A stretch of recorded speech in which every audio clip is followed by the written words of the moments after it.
జాగ్రత్తగా ఉంటే మనం సేఫ్గా ఇంటికి వెళ్తాం. ఎందుకంటే యజమాని ఆ ఇల్లు భార్య పిల్లలు తల్లి తండ్రి అంతా కూడా పరిస్థితి ఏర్పడుతుంది. కాబట్టి కొంచెం తీసి పెట్టుకొని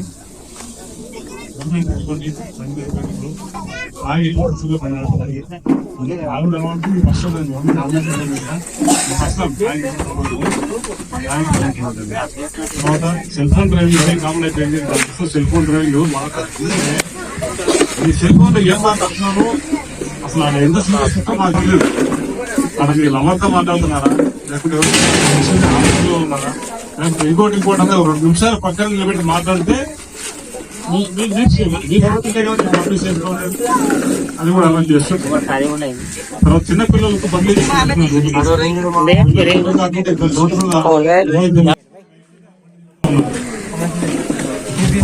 జరగా జరిగితే తల్లిదండ్రులు ఎంత బాధపడాలి. పిల్లలు చదువుకోవాల్సిన పిల్లలు ఎవరైనా ఉంటే దయచేసి చదువు మీద దృష్టి పెట్టండి. మీ యొక్క డిసిప్లిన్, ఎవరికైతే మంచి డిసిప్లిన్ ఉంటుందో, ఎవరికైతే వ్యక్తిగతంగా క్రమశిక్షణగా ఉంటారో వాళ్ళే ఈరోజు సమాజంలో ఉన్నత స్థానానికి పోతారనేది గట్టిగా నమ్మే నమ్మకం అది. ఎందుకంటే మహానుభావులు అందరూ కూడా ఊరినే మహానుభావులు కాలేదు. గొప్ప గొప్ప వ్యక్తులు ఎవరు కూడా పుట్టుకతోనే గొప్ప వ్యక్తులు కాదు. వాళ్ళ కృషి, పట్టుదల, వాళ్ళ యొక్క ఓపిక ఇవన్నీ కలగలిపితేనే ఒక స్థానానికి రాగలిగారు. ఈరోజు గొప్ప వాళ్ళే మిగిలిపోయినారు. దయచేసి అందరికీ మా వైపు నుంచి విన్నపం ఏమంటే డిసిప్లిన్గా ఉండండి, రోడ్ యాక్షన్ తీసుకుంటూ జాగ్రత్తలు పాటించండి. ఏ అవసరం ఉన్నా దయచేసి ఎవరు కూడా రాండార పరంగా గొడవలు పడద్దు. ఏమైనా అవసరం ఉంటే ఇంకేసి ఏమైనా అవసరమైతే అందరూ పిలిచిన నెంబర్లు ఉన్నాయి. 00 ఫోన్ చేస్తే పోలీసులు అక్కడ చేస్తారు, 100 పనిచేస్తుంది. అట్ ది సేమ్ టైం 112 కూడా ఎమర్జెన్సీ కాల్ కానీ పోలీసుకు వస్తుంది. ఆ 2 నెంబర్లు గుర్తుపెట్టుకోండి. తర్వాత ఈ సైబర్ నేరాల గురించి 2 మాటలు. మీకు తెలియకోకుండా మీ అకౌంట్లో డబ్బులు ఏమైనా మాయమైపోతే అది ఎవరైనా చేయొచ్చు. సైబర్ నేరగాలు ఎవరు ఫోన్ చేసినా ఫస్ట్ సైబర్ వరకు మీకు వస్తూ ఉంటుంది. సో 1930 నెంబర్ గుర్తుపెట్టుకుని ఆ నెంబర్ కాల్ చేసి చెప్తే మీ అకౌంట్లో పొరపాటు డబ్బులు ఏమైనా పోయినా కూడా సేఫ్ గా వేరే ఫోన్లో పెట్టగలుగుతాం. అది మనకు ఉంది కాబట్టి వెంటనే 1930 నెంబర్ కాల్ చేసి ఫోన్ చేస్తే డబ్బులు మీకు వచ్చే అవకాశం ఉంది. సో ఈ 2 మాటలు చెప్తున్నా, దయచేసి అందరూ మళ్ళీ కూడా చెప్తున్నా. ఈరోజు బాబా సాహెబ్ అంబేద్కర్ గారికి పుట్టినరోజు సందర్భంగా ఏర్పాటు చేసిన ఈ కార్యక్రమాన్ని అందించినందుకు కులశేఖర్ గారికి, ఈరోజు వచ్చి పెరవలి గ్రామంలో మీ అందరి ముందు ఇంకా పండగ వాతావరణంలో ఈ స్పీచ్ ఇచ్చినందుకు నాకు చాలా హ్యాపీగా ఉంది. దయచేసి అందరూ కూడా నియమాలు పాటించండి, ఎక్కడ ఇబ్బంది పడకండి. నాకు అవకాశం ఇచ్చినటువంటి అందరికీ కూడా నమస్కారం తెలియజేస్తూ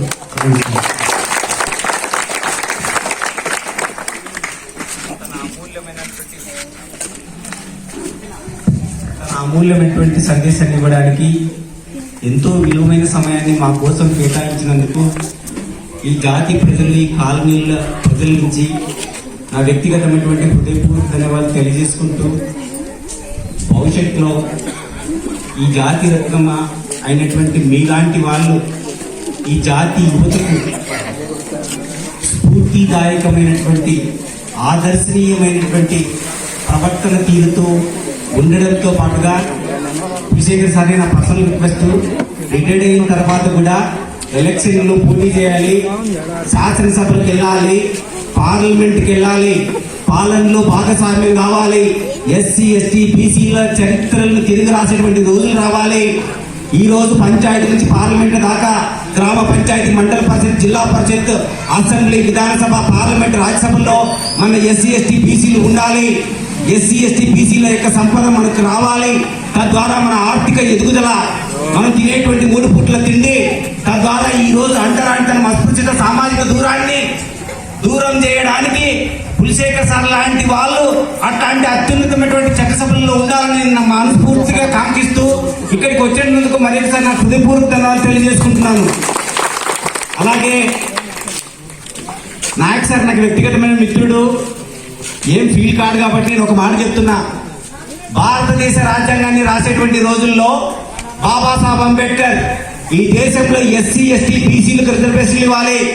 ఎస్సీలు ఎవరంటే సామాజికంగా భారతదేశ సమాజంలో సగటు మనిషి సమాన రీతిలో జీవించలేకుండా శ్మశాన వాటికల దగ్గర జీవించేటువంటి వాళ్ళు ఎస్సీలు. అక్కడి నుంచి ఎస్సీలు ఒక గ్రామంలోకి పట్టణంలోకి రావాలంటే తలకి తాటాకి కట్టుకొని మూతికి ముందు పెట్టుకొని, ఎందుకంటే ఉమ్మేస్తే ఈ రోడ్లు ఈ గ్రామం మలినమవుతుందనేటువంటి దగ్గులపాతి సంస్కృతి ఈ దేశంలో ఉండేది. అట్లాంటి వాళ్ళు ఎస్సీలు. బీసీలు ఎట్లాంటి వాళ్ళంటే ఈ బ్రాహ్మణ కులానికి సేవలు చేస్తూ ఈ కాళ్ళ ముక్తాలు బాధించాలంటారు అనేటువంటి పద్ధతుల్లో బతికేటువంటి వాళ్ళు బీసీలు. వీళ్ళు మాత్రమే ఊళ్ళల్లో ఉన్నారు. ఎస్టీలకు రిజర్వేషన్ ఇవ్వాలి అంటే తాండ, గిరిజన, యానాది, ఎరకల, ఇలా చెంచుల అనేక కులాల వాళ్ళకి బాబాసాహెబ్ అంబేద్కర్ రిజర్వేషన్లు కావాలి. ఇప్పటికీ కూడా చీకటిలోనే ఉంటూ ఎక్కడో కొండల్లో కోయల్లో జీవిస్తున్నటువంటి వాళ్ళు ఈ దేశం యొక్క నాగరికతలో భాగస్వామ్యం కావాలి, ఈ దేశంలోకి రావాలి. ఈ భారతదేశ ప్రజాస్వామ్యం సాక్షిగా వాళ్ళు కూడా ఈ దేశంలో కలిసి జీవించాలంటే అప్పుడున్నటువంటి కాంగ్రెస్ పెద్దలు, అప్పుడున్నటువంటి కాంగ్రెస్ జాతీయ స్వతంత్రోద్యమ నాయకులు ఏం చెప్పారంటే వాళ్ళు ఈ దేశంలో భాగస్వామ్యం కాదు, వాళ్ళు ఎక్కడో అడవుల్లో ఉన్నారు, వాళ్ళకి రిజర్వేషన్లు ఇవ్వమన్నారు. బాబాసాహెబ్ అంబేద్కర్ ఆ రోజు చెప్పాడు, గిరిజన నాగరికత ఈ దేశంలో ఉండేటువంటి ప్రపంచంలోనే హరప్ప ముఖంజన నాగరికతల్లో గొప్ప గొప్ప నగరాలు, బావులు, త్రాగునీరు, సాగునీరు తయారు చేశారు. నిజంగా ఈ దేశంలో బర్రె గేదెను పరిచయం చేస్తే గిరిజన జాతి. ఆ గేదెను పాలించే జంతువుగా పేదవాడికి ఈ దేశంలో ఉండేటువంటి వ్యవసాయ రంగాలకు, వ్యవసాయ కూలీలకు ఆదాయపు వస్తువుగా గేదెను పరిచయం చేసింది ఆ జాతి, గిరిజన జాతి. ఆ జాతి నుంచి వచ్చేటువంటి ఈ జాత్యాన్ని నాయక్ సార్ గారిని బాబాసాహెబ్ అంబేద్కర్ గురించి మాట్లాడవలసిందిగా నేను తెలియజేస్తున్నా.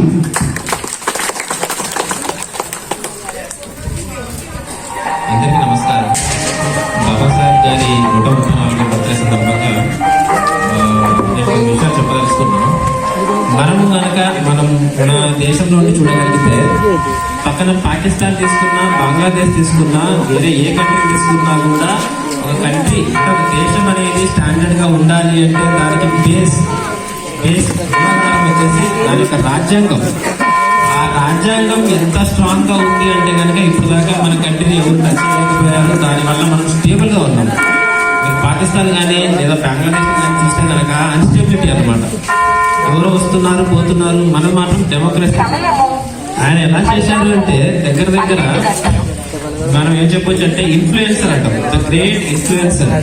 మన కంట్రీలో ఉన్న ఎస్సీ కానీ ఎస్టీ కానీ బీసీ కానీ సపోజ్ నన్ను తీసుకుంటాం, నేను ఇక్కడ వచ్చి కూర్చొని మాట్లాడగలుగుతున్నాను, నేర్చుకున్నాను అంటే కనుక that is only due to ఆయన ఇబ్బంది వల్ల మాత్రమే నేనేమంటానంటే మీ అందరికీ చిన్నపిల్లలు ఉన్న వాళ్ళకు తప్పసారి చెప్పారు ఇందాక ఎడ్యుకేషన్ ఆయన చెప్పింది ఒకటే, బాబాసాహెబ్ గారు చెప్పింది ఎడ్యుకేషన్ అని చెప్పారు, ఈక్వాలిటీ చెప్పారు, దాని తర్వాత జస్టిస్.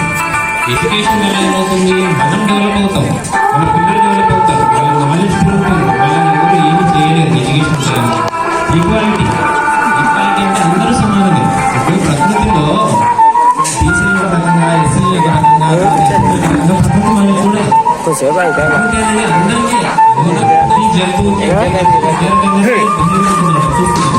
అలాగే మనం కూడా మన కింద వాళ్ళు కానీ మన వాళ్ళు కానీ హెల్ప్ చేస్తూ ఉంటామంటే బుక్స్ ఇవ్వండి వాళ్ళకి. ఎక్కువ ఏంటంటే మొబైల్ చూడడం వల్ల వాళ్ళ బ్రెయిన్ ఫుల్ అవుతారు. ఇప్పుడు చెప్పారు, కొన్ని విషయాలు చెప్పారు. ఆ విషయాలు వాళ్ళకి తెలియాలి, ఎలా ఉండేది పరిస్థితి, ముందు ఎలా డెవలప్ అవ్వాలి, ఏమి అనేది వాళ్ళు చెప్పగలిగితే కనుక ఫ్యూచర్లో వాళ్ళు డెవలప్ అవుతారు. దాంతోపాటు పక్కన వాళ్ళని కూడా డెవలప్ చేస్తారు. సార్ చెప్పినట్టుగా మన ఆలోచన విధానం మారాలి, దాంతోపాటు మనం డెవలప్ అవ్వాలి. మనం డెవలప్ అవుతే తప్ప మనము మన పక్క వాళ్ళని మనం కాపాడుకోలేము. ఇది లేదన్నమాట.